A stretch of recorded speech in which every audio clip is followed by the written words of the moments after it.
काकूबाई जरा खुश होती. म्हणजे खूपच प्रसन्न वाटत होती. मला काय झालं काही कळलं नाही. मी पण पाणी पिऊन हाताचा ग्लास बाजूला फेकून दिला. फरशीवर ग्लासाचा आवाज आला आणि काकूनी माझ्याकडे बघितलं. तसं मी उठून काकूच्या जवळ गेलो. काकू म्हणाली, "अरे बाबा, हे तर मला खूप दिवसांपासून माहीत होतं. पण ही गाडी जास्त मायलेजची आहे. ही गाडी तुला चालवता येणार नाही. तू नवीन ड्रायव्हर आहेस." मी काकूला थांबवत म्हणालो, "अगं, या सर्व गोष्टींची सवय लावून घे. आता तुला बरेच दिवस येथे राहायचं आहे. बघ, तेवढ्यात मीच शिकून घेईन आणि गाडीला पहिला दुसरा गिअर कसा टाकतात तेही तुला कळेल." हॅलो मित्रांनो, माझं नाव संकेत आहे आणि मी 24 वर्षाचा आहे. मी पूर्णपणे शहरात चांगल्या ठिकाणी कामाला लागलो. आता गावातून पुण्यात कामाला जायचं म्हटलं म्हणजे चांगलं ठिकाण असं म्हणावं लागेल. कोकण MIDC मध्ये जॉबला लागलो होतो. पुण्यात आलो तेव्हा बाकी मुलांसोबत राहत होतो. पण ते म्हणतात ना, काही गोष्टी एकट्यानेच केलेल्या बऱ्या. माझे रूममेट 3 लोक होते आणि मी एक अशी.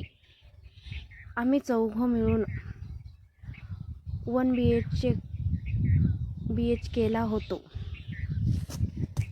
त्यात प्रत्येक रविवारी आम्हाला सुट्टी असायची.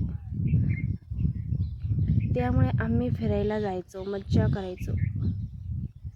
मित्रांसोबत खूप फिरायचो, खूप मज्जा करायचो. दर रविवारी आमचं हेच असायचं. त्याचबरोबर पैठणी जात असायचो. पण पुण्यात राहत असताना माझे रूममेट आणि आमच्या रूममध्ये ते काही व्यवस्थित नव्हतं. खाण्यापिण्याचे खूप हाल होते. स्वच्छताही ठेवत नव्हते. मला ते सगळं बघून खूप कसं तरी व्हायचं. कुठलं सामान कुठेही ठेवायचे असं वाटायचं. एखाद्या कचरा कुंडीच्या शेजारीच राहतो. गावाकडून किंवा घरून कोणी आलं तर नाचिक्की होत होती. म्हणून मी वेगळं राहायचं ठरवलं. तसंही खेडेगावातल्या मुलांना थोडं ॲडजस्ट करण्यात वेळ लागतो आणि तो वेळ मी घेतला. पण मला नाही जमलं. मी वेगळं राहायचं ठरवलं आणि तसंच केलं. रूममेटपैकी 2 रूममेट सोबत माझे फार काही जमत नव्हते. त्यामुळे वेगळं करायचंच ठरवलं. आता येथे राहून काही फायदा नाही असं मला वाटलं. फोन केला आणि माझं खाणं पिणं सगळं डॉक्टरांनी बंद करायला लावला. कारण माझी तब्येत खूप खराब झाली होती. घरचं जेवण करायला लागेल. पण आता करणार काय? मी तर पुण्याला जॉबला होतो. पुण्याहून जॉबही करणं. आता माझं लग्न करायचं होतं आणि जर मी जॉब सोडला, शेती करायला लागलो तर मुली भेटणं अशक्य आहे. तुम्हाला तर माहीतच असेल, शेती करणाऱ्या मुलांना मुली भेटणं किती अशक्य आहे. ज्या मुलाने शिक्षण केलं आणि एखादी चांगली जॉब, शेती, घर आणि मुलगाचं वळण चांगलं राहिलं, त्याचंच लग्न होणं शक्य आहे. काही मुलं तर अशी ते असूनही सुद्धा त्यांचे लग्न होत नाही. तर तुम्हाला ठाऊकच असेल. तर आता जेवणाची सोय करायची कसं, हे सगळं बघता माझ्या घरातल्यानी माझी काकू, तिचे वय होतं 32 वर्ष. ती विधवा झालेली होती. म्हणजे तिचा नवरा माझा काका, तो खूप कमी वयात ॲक्सिडेंटमध्ये मरण पावला.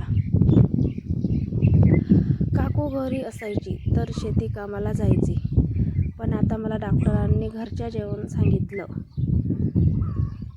आणि घरच्यांनी मला तिथे न बोलवता काकूलाच माझ्याकडे पाठवायचा निर्णय घेतला.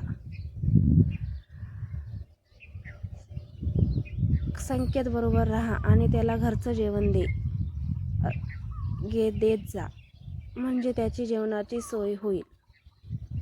काकू निघाली आणि पुण्याला माझ्यासोबत राहायला आली. काकू दिसायला खूप सुंदर होती, सेक्सी होती. मी आणि काकू पुण्याला राहायचो. 1 BHK फ्लॅटमध्ये राहायला लागलो. काकू आणि माझ्यात खूप छान बॉन्डिंग होतं. काकू आणि माझी मैत्रीसुद्धा झाली. मैत्री आधी होतीच, पण आता थोडी घट्ट झाली, कारण काकूला माझ्याशिवाय आणि मला काकूशिवाय दुसरं कोणी घरात दिसत नव्हतं. एक रात्र अचानक काकूच्या रूमचा फॅन बंद झाला. काकू माझ्या रूममध्ये आले आणि मला सांगू लागले, संकेत, माझा रूमचा फॅन खराब झाला आहे आणि उन्हाळे दिवस आहेत. रूममध्ये खूप गरम होईल रे. मी तुझ्याच बेडरूममध्ये येऊ का झोपायला? तुला काही प्रॉब्लेम तर नाही आहे ना? तेव्हा मी काकूला बोललो, नाही काकू, तू इथेच झोप. मी काकू माझ्या बाजूला झोपली होती आणि लगेच घोरायला लागले. तशी काकू दमलेली असायची. घरचे सगळे काम काकूच करायची. 2च जण होते, पण काम तर करावंच लागायचं. मी काकूकडे पाहिलं. काकूची साडी बाजूला सरकलेली होती. ती एकदम सुंदर आणि सेक्सी दिसत होती. तिचे ते अर्धे उघडे आणि एकदम छान झोपलेली. मी असं एकांतात कधीही एखादी महिला बघितली नव्हती. काकू असं झोपलेलं बघून मला कसं तरीच होत होतं, जे माझ्या वयातल्या मुलांना होत असेल कदाचित. मी मोठा झालेलो होतो.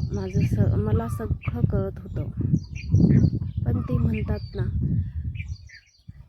एखाद्या परस्त्रीला बघणं चुकीचं असतं. पण काकू झोपलेली होती. तिला काही कळतही नव्हतं आणि मी तिला बघत होतो. ती खूप सुंदर आणि सेक्सी होती. काकूला येऊन 6 महिने झाले होते. काकू तिच्या बेडरूममध्ये झोपलेली होती आणि दरवाजा अर्धा लोटलेला होता. मी दरवाजातून बघितलं तर काकू झोपेत होती आणि नाईट गाऊन घातलेला होता. आज मी स्वतःला रोखू शकलो नाही. मी डायरेक्ट दरवाजा उघडला आणि बेडरूममध्ये गेलो. काकू झोपली होती आणि मी तिला मागून मिठी मारली. काकू दचकून उठली आणि म्हणाली, संकेत, वेडा झालास का? मी तुझी काकू आहे, याचं भान ठेव जरा. काकू, मला फार आवडते ग तू. आवडतेस. प्लीज आजचा दिवस माझ्या मनासारखं होऊ दे. नंतर मी तुला कधीही काही सांगणार नाही. आणि बोलली, अरे, मला तर वाटलं होतं तू याच्या आधीच हे सगळं करशील, पण तू फार वेळ लावला. पण तू फार उशीर करून दिला. नाही, मला आज करायचं आहे. काकू, मी खूप दिवसापासून तुझ्या प्रेमात पडलो आहे. तेव्हा काकू बोलली, माझी गाडीला जास्त मायलेज लागतो आणि तू नवीन आहेस. तुझ्याकडून होईल तेव्हा ये. संकेत बोलला, तू एकदा मला गाडी चालवायला तर दे. मी बघ असा दुसरा तिसरा गिअर लगेच टाकतो. आता माझं आणि काकूचं रोजचं झालं होतं. मी तेथेच राहायचो. दोघं रात्री सोबतच बसायचो, सोबतच झोपायचो. आता जसं एक नवरा बायकोतील संबंध राहता, तसेच काकूचं माझं होतं. सोबतच उठायचो. मला काकू फार आवडायला लागली होती. असं वाटत होतं की मी तिच्या बगैर एकही दिवस आता राहू शकत नाही. काकू ही माझ्याशी खूप प्रेमाने छान वागायची. काकूला येऊन 1 वर्ष झाला होता आणि एक दिवस फोन आला की काकूला गावी बोलवलं आहे. पण मी एकदा कसा तरी एकटा राहू. मी काकूला सांगितलं, मी तुला कुठेही जाऊ देणार नाही. तू त्यांना नाही सांगून दे. तेव्हा काकू बोलली, नाही, मी असं कसं करू? मला तेथे गावात जावंच लागेल. गेली नाही तर ते लोक काय म्हणतील? हिला शहरात राहायची सवय झाली. तेव्हा संकेत खूप रागावला आणि त्याने रागाच्या दिवसभरात मला सांगितले की आपण दोघं पळून जाऊ या, म्हणजे कोणाची रोकटोकच नको, पण आपण लग्न करूया, म्हणजे तुला माझ्यापासून लांब कोणी करणार नाही आणि घेऊनही जाणार नाही. तेव्हा मी सांगितलं, हे सगळं एवढं सोपं नाही आहे संकेत. ते एक उपाय सांगितले. आता सत्य हे राहू दे. मी तुला एक उपाय सांगितले. मला सांगितले तू आता काही सांगूच नको. मी सगळ्यांना आता सांगणार आहे. आणि संकेत आणि मी गावी जायला निघालो. संकेत माझ्यासोबत होता. मनात धडधडी भरली. आता संकेत काय सांगणार आहे, घरचे काय रिॲक्ट करतील, आमच्या नात्याला काय वळण लागेल, हे माझ्या डोक्यात चालू होतं. संकेत तिथे पोचला आणि त्याने स्पष्ट सांगून दिलं. मित्रांनो, संकेतने काय स्पष्ट सांगितलं हे जर तुम्हाला जाणून घ्यायचं असेल तर आपल्या या चॅनल स्टोरीला सबस्क्राईब करून घ्या आणि या व्हिडिओला लाईक करा, म्हणजे तुम्हाला असे नवनवीन व्हिडिओज आणि स्टोरी ऐकायला भेटत जातील. तुम्ही मला तर दुसरा भाग लवकरच घेऊन येईल. नमस्कार. तर मित्रांनो, संकेत आणि काकूचं हे नातं कुठे आणि कोणत्या वळणाला जाईल हे तुम्हाला मी पुढच्या भागात लवकरच सांगणार आहे.